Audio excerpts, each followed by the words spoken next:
Nah, you ain't so tough with that bad boy talk. You ain't so tough with that bad boy talk. I'ma get it how I'm living, I'ma walk the walk. Outline my lines, I rap through thought. Yo, what's poppin', friends? How are you? How are you doing? Welcome back to Football Therapy with me, your host, Jan. Should be like putting on a warm jumper, hanging out with your mate, Jan, to talk about Chelsea here on the channel. In today's video, we are going to be talking about Andre Santos' comments, why some people, this is so international break, got worried about what he said about Chelsea. No one's called me. Let's talk about that a little bit, because he also spoke about Esteban. I do want to speak a little bit as well about the top. I know I keep coming back to this, and it does. I don't know how we get here, but every now and again, I look at average odds from bookies, because they've got teams of people that analyze data to deduct or deduce, should I say, where they think certain teams will finish. So I want to talk about Chelsea's odds of finishing in the top 6. Annoyingly, you can't do top 5. You can only do top 4 and top 6. I'm doing top 6 for the moment, but it shows you where they rank each respective team in the race. So that's important. And also, I do want to speak about Hugo Ekitike, the young French Frankfurt striker. Excuse me if I've said that wrong, but he is a young available striker. We know we like young footballers at Chelsea, playing very well. Of course, France under 21 player, elite. A lot of people are saying, why are Chelsea going for Liam Delap when they could be going for Hugo?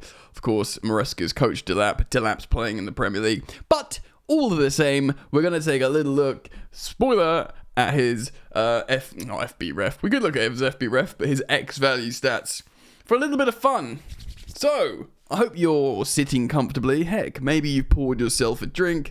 Some geezer in the comments yesterday said when he sits on the can, he watches my videos. So you might be watching now, bro. I must say, I've been doing long videos recently, so you're sitting there for too long. Have I done this? Thanks for liking and subscribing. Join the fun, yeah? Let's get into it. Alright, let's start off with the situation with Chelsea in the run-in. It's a tough run-in. My mate yesterday in fact, was WhatsApping me going, mate, you might not finish top 10, your run-in's horrible. I was like, steady on. We've got some injured players coming back. Of course, people are speaking about Newcastle, Man City, and others. Bournemouth, all these other teams that have got more favourable run-ins than us. It does look like the top 3 has solidified. It really does. Of course, Liverpool win the league. Arsenal almost certainly finish second. And Forest ain't going nowhere, baby. So that is 3 of the 5 Champions League spots taken up.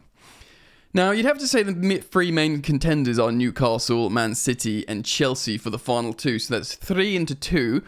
But I do not want to be overly confident saying that, of course, because Chelsea's form has been dismal of late. We're kind of relying on just an uptake in form after a rest. We're kind of relying on Enzo Maresca sorting his sugar out a little bit for certain games and, proving this young manager can do stuff. We're kind of relying on, like I said, returning injured players and relying on Cole Palmer remembering he's just wicked. If all that comes to pass, then we can do it. There are a few things to consider, of course. With Newcastle, who a lot of people were like, oh yeah, they're the ones. Well, of course, you can speculate, but hope there'll be just this remaining of the season, not physical, because it's such a big risk, but emotional hangover from winning their first domestic trophy in 70 years. 70 years. That can either push them on and they just become this machine now, or maybe they're like, well, we've done that, we've qualified for Europe, or Conference League, but it's still Europe. Maybe they'll fall off. It's also worth mentioning that Anthony Gordon, who still has 1 game ban to serve, I believe, which would be in the was it FA Cup, or are they even in the FA Cup still? I think they might be. Still, he's got another game to serve his ban, but he's withdrawn from the England camp because he's got a hip injury he sustained after coming off the bench against Albania. So that he's a massive player, of course, for Newcastle. I don't know how serious it is at time of recording on Sunday, the 23rd of March. If it is serious, that could, Harvey Barnes is still a very, very good player to come in, but that could affect them, and maybe stories start percolating more and more in the background about Isak that unsettles him. The straws are being clutched, yeah? But it's what we do as football fans. Okay, so I'm going to use odds, checker. And this is the odds for the top 6. But it does give you some idea, barometer scale of how much they're backing clubs to do well. So Liverpool and Arsenal are both 1 over 1,000 to bet odds on to finish in the top 6. So this is 6, remember, but they're like, these two man are first and second. Nottingham Forest are 1 over 10 essentially, so if you put a tenner on, you get 11 quid back. Do you know what I mean? Like, these are all absolute bankers for the top 3. But I tell you what, in 4th place they have Chelsea. Yeah. And remember, it's the 5 strongest teams they're kind of backing here. Chelsea the 4th, and it's odds on 1 over 5, 1 to 5. So again, like, really, really strong odds. Some giving you 1 to 7. Really strong favouring Chelsea. To be honest, Man City aren't far behind, but all of them are saying Chelsea have a better chance of doing it marginally than Man City, but it's across the board. They're all saying, yeah, Chelsea just about edge Man City, which is wild, really, because, Marmouche looks like he's going to score. I mean, Haaland's scoring again. Marmouche looks very, very good. I mean, they still have, the new guy, Nico, in midfield, who looks like a very serviceable player. Kusanov looks like a great defender, even if he needs time to settle. And, of course, they've still got, like, Edison in goal. We've got Rob Sanchez in goal. So it's very, very interesting. And I swear over the course of a season, I look at this, and these are like super data heads. Obviously, Chelsea fans, or football fans, should I say, in general, often they see their team lose, they watch closely, and they become pessimistic. And obviously, it's the inherent human negativity bias that we all have, not just in football, but in all walks of life. That bleeds into, obviously, your football fandom. And you think, well, now we're not going to do it because we've been terrible, we're struggling, we can't score, we look, this, that, and the other. And Man City are Man City. But the neutrals are saying, actually, yeah, we back Chelsea over Man City. And indeed, Newcastle. It's relatively close, but Newcastle, so Chelsea and Man City are close, Chelsea edge it. Newcastle are a little bit behind. And then you've got Brighton. And Brighton are pretty much 2 to 1. So even Brighton are involved in the conversation significantly more than Aston Villa, actually, in terms of what the data nerds are saying. But yeah, I mean, if it is Chelsea, if Newcastle miss out and they do drop off, I'm not saying they will, then Chelsea and Man City might complete the top 5, and you might have Liverpool, Arsenal, Nottingham Forest, and either Chelsea or Man City in whatever order. Now, like I said, it would take a lot of positive things happening to us, and of course, we're gonna learn so much from the first 2 games back. Is it Tottenham straight away? Let me just double check. Yeah, the first game back we have Tottenham at home. So historically, it's been a banker. Of course, we won away at their gaff. To do the double over them would be great, and then we go away to Brentford, which can be really, really tough. If we win both those London derbies, then suddenly people will be going, right. And then we've got Ipswich at home as well. And in between, we've got the Legia Warsaw games. And then Fulham away. And Fulham, in the 20th of April, are also kind of going for it. So if we just say we beat Tottenham at home, which is what we do. And if we beat Ipswich at home and Brentford away, which we should do if you listen to the names of those teams, and if injured players come back, then, I don't care what happens in the Legia Warsaw tie. Just get through it. It doesn't have to be 2 batterings. Advance into the semi-final. That's great. And then if you get a result against Fulham, even if it's just a draw away at Fulham, suddenly, the end run is horrendous. But, there is a game. There's a game against both Forest and Newcastle there. So it will be in Chelsea's hands. Which, of course, is nothing short of terrifying. Right. So, I've spent a lot of time on that. Let's get this train going. There's been some concerns over these quotes. I'll be very quick on the Santos quotes. He spoke basically saying, look, he's obviously had an amazing 18 months, or it would have been 18 months when he finishes his loans at Strasbourg. They're doing really well in Ligue 1, actually. Considering, they...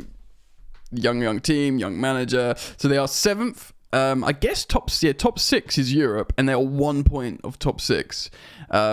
in the league. So they're quite relatively good form as well. In the last 5 games, they've got 4 wins and a draw. So if the international break came at a bad time for Strasbourg, but 1 point off Europe, which would be a massively impressive achievement for them. Which is great. But he basically did an interview and says, look, no one's come to talk to me about returning to Chelsea. He says, look, leave it up to the businessmen or like the people like that. But he says, I haven't been approached. No one's told me about the plan yet. No one's essentially, he says, I don't think a decision has been made. No one has come to talk to me. Everything's in the hands of the agents, which got a lot of Chelsea fans worried. Like, oh my God, we're going to sell him because his value's massive. By all accounts, the briefings, and yes, that comes from the club, cynical purposes, like let's feed out information, but that's what happens. But they're saying Santos is part of the Chelsea plans. That is the vibes. It would be absolutely insane to do anything otherwise. And of course, what does pour cold water on this? He was asked about Esteval, okay, which is his Brazilian countryman, 2 superstars, and excuse me. He said he's a top quality player. He is world class, speaking to ESPN Brazil. And he says, God willing, he will go far. And we can create a great duo. Duo at Chelsea. A duo of Brazilians. So this whole saying, look, the fact that we hadn't spoken to him is probably excuse me. It's probably look, mate, you're doing really, really well. Yeah. Over in Strasbourg. Just keep doing what you're doing. Don't put Chelsea in his head, because why would you? Just the momentum's great. Keep doing your thing, bro. Wicked. Good on ya. And we'll talk in the summer. But I'm sure at Cobham and at Chelsea they're like, well, this kid's mustard. We need him. Why? Again, no disrespect. I don't like hating on players, but why Dewsbury Hall when you can Santos? Do you know what I mean? So it's gonna be fine.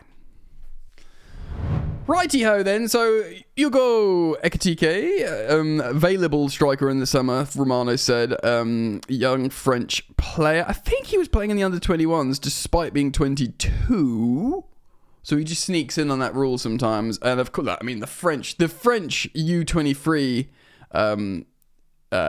rota or young players, France creates an insane amount of amazing players, especially Paris.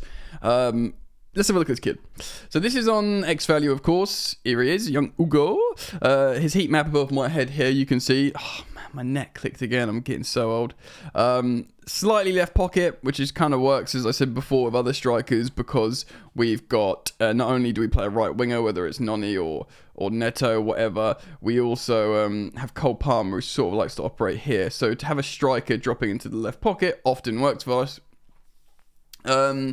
As you can see, his performance charts here is beautifully shaped for a centre forward. It's very strong shooting, very strong assisting, very strong carries, and serviceable at aerial duels, which is what you want to see. He's let's have a look here. Let's scroll down a little bit. He's 22. He's France international, and he's right-footed. Of course, plays for Frankfurt hailing from PSG there. He's an all-round finisher. He's a mobile finisher, the kind of stuff that we like to see that would operate well in the Premier League. Let's have a look at stats. For further context, it takes a second to load there. Wow, wait, look at his expected goals. 98th percentile for strikers in Europe for expected goals, which is very, very strong. Okay, this is wild, actually. So, his expected assists received low, his through balls received low. So, this is all play style stuff here. Goals per expected... okay, so his finishing isn't amazing. Basically, he's doing like a little bit of a Jackson, essentially. So, essentially, what's happening is he's putting himself in good goal-scoring positions, the young striker. He's been listed similar here to Boniface as a profile. But what's really, really impressive here, non-penalty XG is good. He's getting into scoring positions. Expected assists in open play situations. So a very, very creative striker. And most notably here, expected offensive value added, which is, what we kind of like about Nico Jackson. It's how much he contributes to the attack, like holistically. So, very, very strong for expected goals, non-penalty expected goals. super strong. Basically, gets into loads of goal scoring positions. Check this out. Expected offensive value added, which is all the sort of how you attack, like you attack space, you dribble, you assist, you score goals, all this kind of stuff. He's in the top 1% for chance creation as a striker. Again, progression for a striker, really strong. An amazing dribbler, bowler counts here. Expected threats from carries, he's in the top 2% of all strikers across Europe. So he looks like a bit of an all-rounder in terms of what he can do as a striker. Is it something we should be considering? Yeah, quite possibly. It really depends. I saw some people talking amongst yourselves in the comment section about Seško, because I said I don't really sort of fancy him. Again, if we sign Benjamin Seško, I'd be like, cool. A striker who's highly rated by scouts joining Chelsea, yeah? No, not fine. To add to Jackson, anything's better than nothing, right? It's kind of so tough with a striker because there's not that many. There really isn't. Every freaking big club wants a striker, unless you're Real Madrid, who would just sign Mbappe, you know, or you're Barcelona, who's happy to sign a 35-year-old Lewandowski. In a dominant team that you'll dominate a league. It's very difficult. So if you're Arsenal, Chelsea, Liverpool, Manchester United, Tottenham obviously went for the Solanke option, which is fine. He's pretty good, but you know, I think other teams didn't want to pay quite that much. Of course, he's more of a senior striker. Solanke, he's like late 20s now. We need a proper centre forward who's been playing at a high level. Of course, we spoke about Jonathan David here on the channel. He's 25, I think, and he's been consistently scoring in double digits in the league for goals in the top 5 league now for 5 seasons or something, sometimes scoring loads of goals. Do you want him? I wonder if Chelsea have reservations on him stylistically, and perhaps they feel like they want to profile proper, you know, exactly how they want. There is a recurring theme with a lot of strikers they target. Seško, like we said before, Samu, Amora Dion, which I feel like is a huge mistake not getting him now. John Duran, who of course has since gone to Saudi. Everyone laughed at us when we were going to spend 40 million on Duran, and then he looked really good, and of course decided to take the Saudi route. But they're similar profiles, and I would even add Liam Delap a little bit to that. I must say, I've only seen a few clips of Hugo Ekitike, I hope I'm saying that right. But looking at his stats there, he's a bit of an all-round finisher. He looks maybe a bit more like Jackson. I wonder if people wonder if we should get a striker like Jackson to fit in, or a striker to complement Jackson who's a bit different. We'll have to see. Jackson's not great in the air as well. Maybe we were looking for a bit more of a target man. Let me know what you think. If you think Hugo is a option for Chelsea, or we should be looking at him because at bowler counts he will go and move in the summer. Otherwise, keep it locked here to Football Therapy. I will be following all big stories and just general topics I want to talk about here on the channel. Thank you for liking the video. Thank you for subscribing. And I do hope to see you back here soon. Enjoy the football. Peace.